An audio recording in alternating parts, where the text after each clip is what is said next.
Hai semuanya, welcome back to my channel. Di video kali ini aku akan menceritakan kisah horor yang dialami oleh para pekerja proyek dan bahkan pedagang di sebuah pasar baru yang dibangun di sebuah kota. Bagaimana kisah lengkapnya? Sebelum kita masuk ke ceritanya, mohon bantuannya untuk klik tombol subscribe dan boleh minta like-nya juga. Sekitar tahun 2005 sampai tahun 2017, ada proyek pembangunan sebuah pasar. Pasar ini akan ditempati oleh para pedagang dari pasar B, karena area pasar B sudah terlalu kumuh dan sempit. Bahkan para pedagang pasar B sampai menggelar lapak dagangan mereka di jalanan besar yang merupakan pusat aktivitas kota, sehingga mengganggu pengendara jalan. Para pedagang ini bahkan mengganggu pedagang lain yang membuka toko di ruko. Mereka sampai menggelar lapak mereka tepat di depan toko orang, sehingga menghalangi pedagang toko yang di belakangnya. Mau tidak mau, pemerintah harus turun tangan membereskan masalah ini. Caranya adalah dibangunlah sebuah bangunan bertingkat untuk dijadikan pasar tradisional baru di kota itu.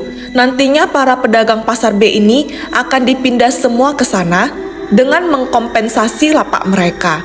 Sebenarnya kota ini memiliki dua pasar tradisional, Pasar L dan Pasar B. Pasar L yang lebih dulu ada, tapi perlahan-lahan sudah ditinggal oleh para pedagang bahan makanan, pedagang baju, dan lain-lain. Semuanya pindah ke Pasar B. Cerita ini adalah kumpulan cerita pekerja proyek, satpam, dan pedagang-pedagang yang pernah diganggu oleh penghuni gaib di bangunan Pasar G itu. Pada saat proyek itu mulai dibangun, banyak orang yang mengalami gangguan mistis, mulai dari penampakan hingga gangguan kesehatan. Malam sekitar pukul 11, semua pekerja proyek sudah pulang dari sejak pukul 10 malam. Proyek itu dibagi dua shift saja. Sepulangnya para pekerja proyek itu, hanya tinggal beberapa satpam yang berjaga malam. Dua satpam ditempatkan di gerbang masuk proyek, dua satpam di bagian belakang lokasi proyek, dan satu satpam yang berkeliling di dalam gedung untuk memastikan tidak ada penyusup ataupun pekerja proyek yang masih tinggal di sana. Para satpam ini kita sebut saja namanya Pak Jono dan Pak Andre berjaga di gerbang depan, Pak Karno berjaga di dalam proyek, serta Dimas dan Pak Eko yang berjaga di belakang lahan proyek yang memang berbatasan dengan rumah warga. Seperti biasanya, Pak Karno berkeliling daerah proyek sambil memakai atribut proyek lengkap seperti helm dan vest proyek sambil membawa senter dan pentungan. Dia mematikan beberapa lampu seadanya yang dipasang untuk penerangan proyek. Tinggallah hanya cahaya redup-redup di bangunan proyek yang masih berbentuk rangka itu. Para satpam ini dibekali HT atau handy talkie untuk saling berkomunikasi bila ada bahaya atau sesuatu yang terjadi. Saat berkeliling ini, Pak Karno mencium bau pandan yang lewat. Aromanya sangat menyengat, hingga membuat dia celingukan sebentar mencari asal bau itu. Tapi di daerah proyek mana ada sih tanaman? Sebelumnya daerah ini sudah diratakan dengan alat berat dan tak menyisakan satu tanaman pun. Mungkin salah cium, pikir Pak Karno lagi. Tidak lama kemudian, lewat lagi bau itu.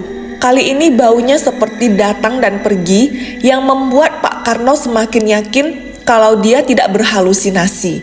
Dia tentunya tahu jika ada bau-bauan seperti itu pasti ada sesuatu yang tidak beres. Maka dari itu dia cepat-cepat menyelesaikan pengecekan di daerah basement dan naik ke lantai 1 untuk bergabung ke pos depan. Belum saja dia meninggalkan bangunan proyek itu, sesampainya di lantai 1, dia melihat ada seorang anak perempuan berusia sekitar 7 tahun bergaun merah dan berlari melewatinya dan menghilang di kegelapan tempat tumpukan batu bata. Duh, anak siapa itu? Nih si Eko dan Dimas, gimana jaganya sih? Kok sampai ada anak warga masuk kemari? Kan bahaya di sini, ujar Pak Karno ngedumel. Dia mengkontak Pak Eko dan Dimas yang ada di pos belakang dengan hatinya. Eko, ini kok ada anak masuk kemari? Balas, ucap Pak Karno. Tidak lama terdengar suara Dimas yang menjawab. Ini Dimas, anak siapa Pak? Anak warga ini, kalian jaganya gimana? Kok sampai ada anak-anak masuk ke sini main? Balas Pak Karno. Eko mana? Lagi buang air, jawab Dimas. Perbincangan tentang anak-anak ini maksud Pak Karno sempat terhenti karena Dimas sendiri seperti keheranan. Dia tidak melihat ada siapapun yang masuk dari lahan belakang yang sedari tadi mereka jaga.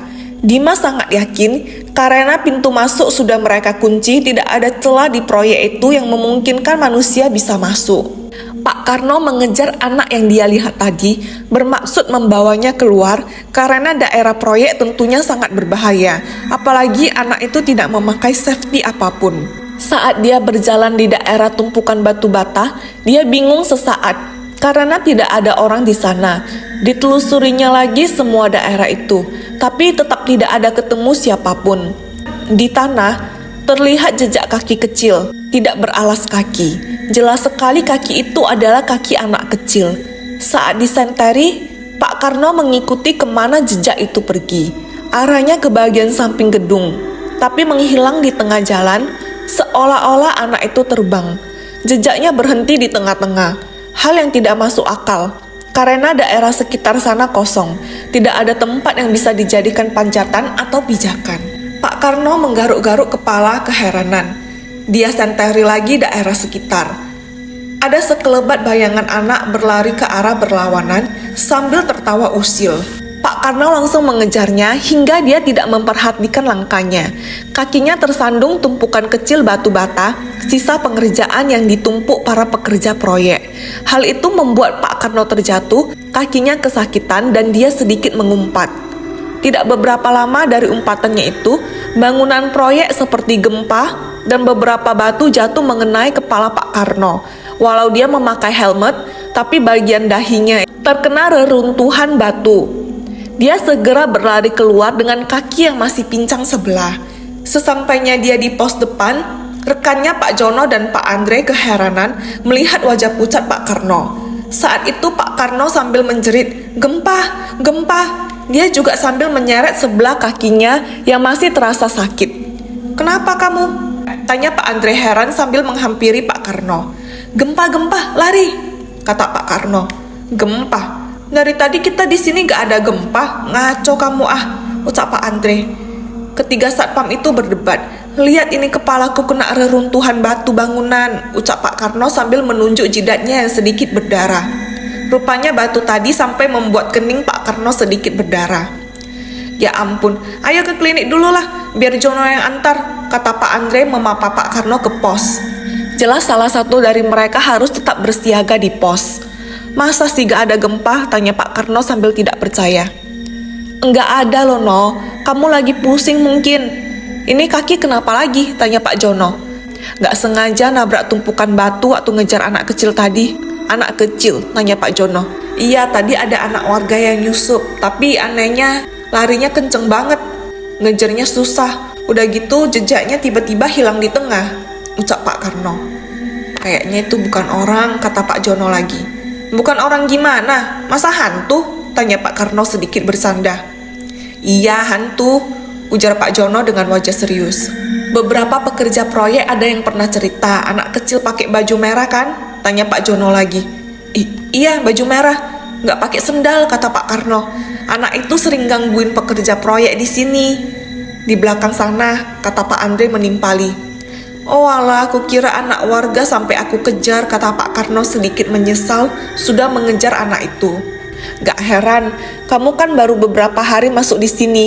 Lain kali kalau ketemu lagi gak usah dikejar, biarin aja. Dan yang paling penting jangan bicara sembarangan," kata Pak Jono mengingatkan. "Waduh, tadi aku sempat maki-maki kasar karena kesandung," kata Pak Karno. "Oh alah, pantas saja kamu ngerasain gempa sendiri. Itu penunggunya marah," kata Pak Karno lagi. Sejak saat itu lebih banyak lagi orang yang berhati-hati dalam bertutur kata maupun bertindak di daerah proyek itu. Di lain waktu, sekitar 1 minggu setelah kejadian Pak Karno, ada beberapa pekerja proyek muda yang belum pulang setelah jam kerja. Mereka berkumpul sambil merokok, makan gorengan, dan ngobrol bersama Dimas, satpam termuda yang waktu itu giliran berjaga di dalam gedung proyek. Mereka sekitar 5 orang berkumpul di lantai 1. Dimas mematikan beberapa lampu yang tidak terpakai dan kembali berkumpul bersama pekerja proyek itu. Para satpam dan pekerja proyek sudah saling mengenal satu sama lain karena mereka bertemu setiap hari. Jadi terkadang mereka berkumpul setelah selesai bekerja. Awalnya segerombol anak muda ini hanya bergosip soal mandor, menjalar sampai ke masalah percintaan, Ada seorang gadis cantik anak pemilik warung di dekat proyek yang ditaksir mereka. Tapi lama-kelamaan obrolan itu menjadi menceritakan kisah seram yang beberapa pekerja proyek itu alami. Ada seorang pekerja yang jatuh dari lantai 2 saat pengecoran lantai 2 hingga mengalami patah tulang. Ada juga yang mengalami cedera di kepala sampai tertimpa besi. Banyak para pekerja yang mengalami kecelakaan saat mengerjakan proyek itu. Hingga Dimas juga menceritakan apa yang dialami Pak Karno minggu lalu dan rumor bahwa itu karena penunggu daerah proyek ini yang marah. Apa sebelumnya gak dilakuin selamatan ya? Tanya seorang pekerja yang bernama Cakra. Nggak tahu juga sih, itu kan urusan yang punya proyek, ucap Bima pekerja proyek yang lain. Selagi mereka asik mengobrol, tiba-tiba lewat seorang kakek-kakek tak jauh dari belakang mereka. Kakek-kakek itu bungkuk dan membawa bungkusan plastik hitam di tangannya, seperti orang normal pada umumnya. Dimas yang melihat itu spontan menegur kakek itu. "Kek, mau kemana?" tegur Dimas. Si kakek berhenti sejenak, kemudian membalikkan badannya ke arah Dimas dan para pekerja proyek lainnya. Rambut kakek itu putih semua, dan terlihat jelas bahwa dia adalah orang Tionghoa. "Mau kemana, Acek?" tanya Dimas mengulangi karena kakek tadi hanya diam. "Mau cari cucu saya," jawabnya singkat. "Cucu kakek, di sini gak ada anak-anak, Kek," jawab Dimas. "Ada, cucu saya biasanya main di sini," kata kakek itu. "Ya udah, nanti saya carikan, Cek. Tapi Acek keluar dulu ya. Nunggu di pos jaga sana. Bahaya jalan-jalan sendiri di sini," kata Dimas sambil mengarahkan si kakek untuk keluar. Sesaat setelah Dimas mengucapkan kata-kata itu, keluarlah seorang anak kecil perempuan berambut panjang dan bergaun merah berlari ke arah kakek itu. Si kakek langsung menggandeng cucu perempuannya dan berjalan lurus ke arah pintu belakang tanpa mengucapkan kata-kata apapun kepada Dimas.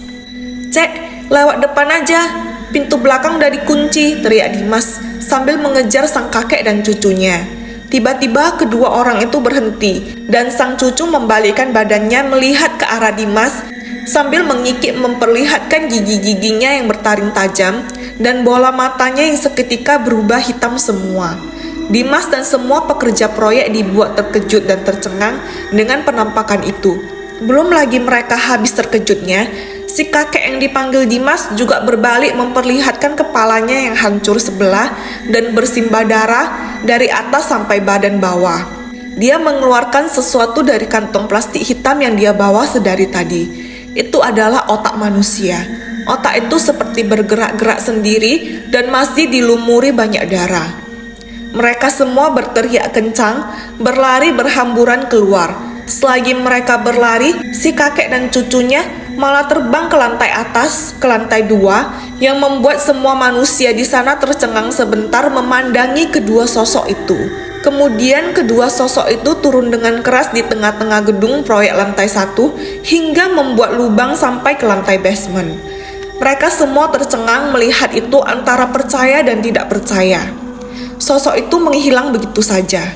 Di lain waktu ada beberapa orang pekerja proyek yang melihat sosok kakek ini menggandeng cucunya berjalan ke arah pintu belakang proyek menuju basement. Si kakek sempat berbalik badan melambaikan tangan sambil tersenyum ke arah mereka, kemudian terbang juga. Kali ini terbangnya ke arah lantai 2 dan menghilang, membuat orang-orang yang melihatnya bergidik ngeri dan berlarian keluar. Kali ini cerita tentang seorang pekerja proyek yang bernama Mali. Dia dan beberapa rekannya masuk shift 2 minggu ini, yang artinya dia harus bekerja mulai pukul 3 sore sampai 10 malam. Awalnya semua bekerja baik-baik saja. Dia ditugaskan untuk mengecor dinding di lantai 2. Ada 3 orang pekerja saat itu yang ditugaskan di lantai 2. Sisanya di bawah dan lantai 3. Gedung itu akan dibangun 3 lantai, tidak termasuk basement. Saat itu sekitar pukul 9, yang artinya beberapa pekerja lain memang sudah mulai turun ke bawah, hanya tinggal Mali dan 2 rekannya yang masih menyelesaikan sedikit sisa pekerjaan mereka. Di lantai 3 sepertinya juga masih ada beberapa orang. Selagi mereka menyelesaikan pekerjaan itu, tiba-tiba ada yang melempari Malik dengan batu kecil. Malik pun berbalik melihat kedua rekannya yang sedang memunggungi dia sambil mengaduk semen. "Woi, jangan main-main lah, biar cepat selesai nih," ucap Malik kesel karena sudah mendekati jam pulang. Apaan sih, Li? Tanya salah satu rekannya yang keheranan. Jangan main lempar-lemparan, sakit, kata Malik. Siapa yang lempar? Tanya rekannya kebingungan. Kalian kan, gak usah bercanda, ucap Malik lagi. Sumpah loh, Li, kita lagi ngaduk semen, gak ada yang main-main, jelas rekan satunya lagi. Masa sih? Tanya Malik seakan tidak percaya. Mereka kemudian segera melanjutkan pekerjaannya agar cepat selesai. Memasuki jam pulang, kedua rekan Malik tadi sudah turun duluan. Sisa Malik sendiri di lantai 2 membereskan sedikit bata dan sisa semen agar tidak menghalangi jalan besoknya. Saat sedang fokus membereskan, tiba-tiba terjadi pemadaman listrik. Seluruh gedung pun gelap gulita. Sial, maki Malik. Dia segera mengeluarkan handphonenya dan menghidupkan senter untuk menerangi jalannya. Dia memutuskan untuk segera turun. Belum saja dia menapakkan kaki ke tangga, ada sekelebat bayangan yang terbang dan turun di balik tumpukan besi. Malik yang penasaran mengarahkan senternya ke tempat tadi, karena jelas itu bukan hewan seperti burung atau semacamnya. Bentuknya terlalu besar untuk dikatakan burung. Saat sinar handphonenya menerangi tumpukan besi itu, di sana tampak sosok wanita bergaun merah dengan rambut gimbal dan wajahnya yang hitam gosong berdiri di atas tumpukan besi. Dia menatap Malik dengan penuh kebencian. Sosok itu membuka mulutnya yang lebar sampai ke dada dan menjerit. Suaranya melengking dan serak. Tidak bisa dikatakan suara wanita atau lelaki. Yang jelas suara itu sangat memekakkan telinga dan cukup membuat Malik mau memuntahkan jantungnya. Kuntilanak, jerit Malik. Dia pun buru-buru menuruni tangga menuju lantai 1. Yang ternyata di lantai 1 semuanya sudah kosong. Tidak ada pekerja lagi. Mereka semua sepertinya sudah keluar gedung karena di dalam sangat gelap. Malik buru-buru berlari keluar ke arah pintu depan. Tapi dari arah belakang ada suara yang memanggilnya. Bang, tolong. Suara wanita yang lembut. Malik berhenti sejenak dan pelan-pelan membalikkan badannya. Bang Malik, tolong. Suaranya ini suara yang Malik kenal. Itu adalah suara Ayu, anak ibu warung depan yang cantik, sehingga ditaksir banyak pekerja proyek termasuk Malik. Suaranya lembut. Memang dasar buaya. Malik pun langsung mengarahkan senter handphonenya itu ke arah sosok yang berjalan keluar dari dalam kegelapan. Sosok itu berjalan mendekati Malik. Saat itu Ayu terlihat cantik sambil memakai gaun merah yang panjang. Rambut panjang Ayu pun tergerai dan bergoyang ditiup angin. Ayu? Tanya Malik gugup. Iya bang, ini Ayu. Ngapain di sini? Tanya Malik lagi pada Ayu. Tadi habis nganterin pesanan kopi ke lantai 1. Ini mau pulang. Tapi kaki Ayu kena paku, ucap sosok Ayu itu. Loh, kok bisa? Tanya Malik dengan wajah khawatir. Iya, tadi Ayu gak hati-hati. Bang Malik bisa tolong gendong Ayu keluar? Tanya Ayu dengan suara manja. Memang dasar si Malik, walau baru saja diliatin hantu, tapi kalau ada cewek cantik, semuanya terlupakan. Dia sampai lupa berpikir bahwa semua pekerja proyek di lantai 1 sudah tidak terlihat lagi. Siapa yang memesan kopi di saat seperti ini? Beneran ini Dek Ayu mau abang gendong? Tanya Malik meyakinkan. Bang Malik keberatan.